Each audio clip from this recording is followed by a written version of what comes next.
Welcome back. You here with Goldberg. Today I'll be talking about the Epstein scandal and Normie indignation. I'm of the opinion, release the files, let's see who's on the list, although I suspect it's going to be less of a bombshell than the most ardent advocates are insisting, dreaming, demanding, praying it should be. Stop right there because some will come into the comments section and accuse me of being complicit in the cover-up. That's just how the brain of the moron functions.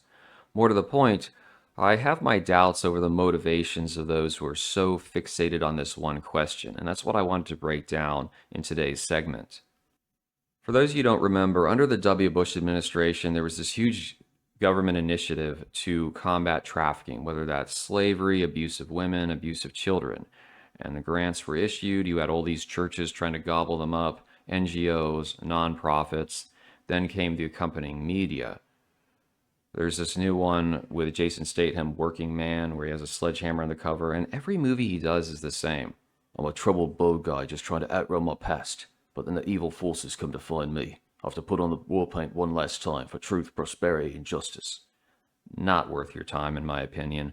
I think, apart from Crank, the Safe film where that Chinese girl, she had the code in her brain and he had to prevent her from being killed, that was some of his best work. You also came across the Taken series, Skin Trade with Dolph Lundgren, which is perhaps one of the worst films ever made, and Sound of Freedom. Everyone was gushing over it. I don't understand the hype, but you see how this is a very popular trope. The individual who uncovers the smuggling ring and saves the day, the children, the women, XYZ. It's not difficult to market. You might claim that the traditional fantasy for the cream cheese males being the libertarian one-man army against the evil government. For black men, they want to be re-enslaved and then launch an insurrection against the master. But this whole, almost like it's written by a liberal. The main character has all the right opinions and they just want to save kids or women who are being treated in a unacceptable fashion. Even if you are some cynical BP or a MGTOW, you'd be given a moment for pause in that situation. You can see yourself being that guy, which is why I suspect this Epstein stuff still has so much popularity in the public mind. If you remember back when there was the pizza scandal, and I think there was much more to that because apparently the location had a basement and then they claimed otherwise. Remember the dude walked in there and started shooting off rounds because he thought he was going to save the kids. Speaking of rage pillars themselves, how many of these boomers and Gen Xers, when they were 24, 25, dated a 15 or 16-year-old? Some of them may have started a relationship and then later married that girl. To this day, they go overseas and smash underage women in Southeast Asia and Dominican Republic. With DR, I saw these guys firsthand in their 70s or 60s walking around with a girl who very clearly is not 18. And they farmed their daughters off to public schools where they knew full well they're going to be pimped out. Same thing in college. Oh yeah, but that's consensual. Really? You think women can act, you think women have the brain to understand what's going on most of the time? No, they don't. Or same thing with OnlyFans.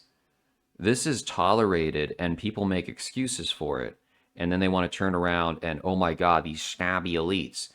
You take a glance at the black community.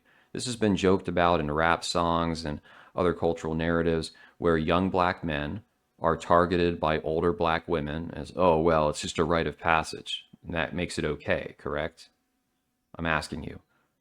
With Latinos, even to this day, it's not outside of the bounds of normalcy for dudes to be dating underage girls. And by the way, when some guy says, I got me a traditional sexy feminine Latina, oh yeah, there's a high probability she started dating young and or she was touched by a relative. This is endemic in Central America. They don't talk about it too much because many of them don't want to interact with the police, immigration. I've even heard from people who lived in Mexico that this is a fairly common phenomenon. And once more, we're not so concerned about that because, oh, just keep it in the home. That's how it is. And let's not forget our friends in the trans community. That would have been Julian Castro, I suppose. And then there's a question of these female teachers. For the longest time, it was creepy guy trying to get with his underage student, but we just had, 6 in the last several weeks or months that have been busted for these sorts of crimes. One appeared to be from a Muslim background. I didn't put up the NY Post article because it's a very glitchy site. For those of you who are younger, the lady who put this in the spotlight was Mary Kay Letourneau when she cucked her husband, got with this guy. He was from Fiji, Polynesia, Hawaii, Guam, one of those invented Plato countries. And ironically, two of her brothers worked for the W. Bush administration in fairly senior positions.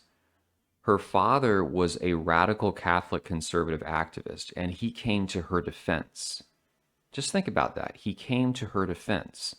Whenever you see these stories and you go on NY Post or Breitbart in the comments, what are these conservative men saying?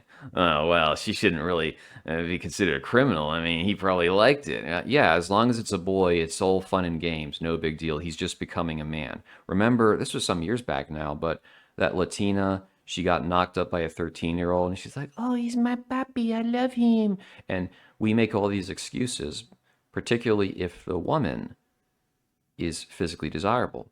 There was one recently in court. She said for the arraignment, well, I'm pregnant, and they released her on bond. And people mock men who want to even pursue these cases. But if it's a woman who's been targeted, even if it was a super flirtatious woman who may have already banged freaking half the high school, oh, the guy's a pervert and he needs to be locked up. So how does that work? And these are the same types that are all obsessed over Jeffrey Epstein and his clients. Does someone have an explanation for that? Do you think it's morally just? Do you think it's some weird psychological repression thing? Let me know. And there was another traditional feminine teacher caught. Oh my God. Let's not forget this fellow. So recently, Voice of Reason, it's a Catholic platform, this guy Urado, who had some clout as an influencer, he was busted apparently talking to a 14-year-old.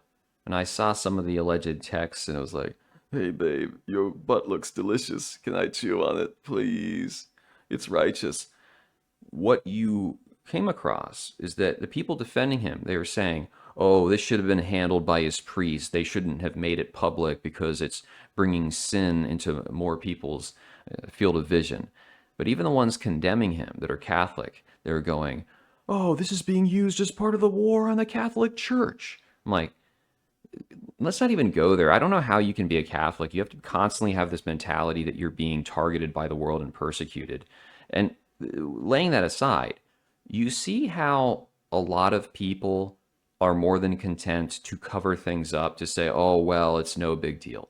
Oh, well, that's just culture. Oh, well, we can just handle it privately.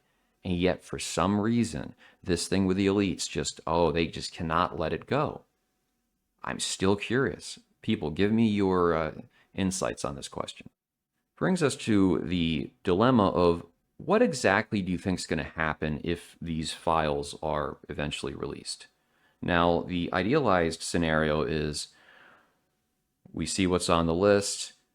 All these prominent people start unaliving themselves. Bill Clinton is sent to prison for life. The prosecutor gives an impassioned speech about protecting the dignity of victims, and everyone claps. This is what they probably believe, no doubt, many of these types, because they place themselves into that character I mentioned earlier, the freedom fighter who's going to uncover the perverts. Now, let me give you a different scenario. What if they release this list and it's just names and contact information? Well, that's not the basis for a grand jury indictment unless you have something in addition, like a video of Ehud Barak with an underage girl. So at that point, the people who are so adamant about release the files will probably claim that, oh, it's a conspiracy. The deep state didn't give us the real list, because they have this idea that these elites are like Scooby-Doo villains that are going to leave such an impressive trail where you're going to have them dead to rights if they just come out with this bit of information. So you're never going to be satisfied. You're not going to solve this problem. You might be able to improve things by strengthening laws to where, like, the plea deal he got from Acosta cannot manifest once more in a future case. But what do you exactly expect is going to occur? Most of his victims, some of them are dead or they've been paid off. Are they going to be able to come out and explain? Are you going to have any way to get convictions? unless you can get them on the act itself or some form of, facilitating transferring between different regions. I'm just being realistic. I don't see much coming of this. So it seems like a moral hill people want to die on. For what purpose, I'm not sure. And bear in mind, in 2019, when he died in prison, when Trump was president, when Billy Barr was head of the Justice Department and thus the Bureau of Prisons, Billy Barr, son of Donald Barr, who worked with Epstein at the Dalton School, if I'm not mistaken, people were trying to suggest it was the Clintons and Trump had nothing to do with it. Now they think it's Trump. See how it keeps evolving based upon the circumstances and based upon, let's just be honest, these people paranoia? What's strange, even more so, is that this is the first government in probably 100 years of the United States that's trying to arrest the decline of the last 5 or 6 decades. And it's not perfect, but it's done far more than people likely dreamed. I mean, you could say the Care Bears are using Epstein as blackmail against politicians, but let's just remember the Care Bears have not been able to prevent the immigration crackdown.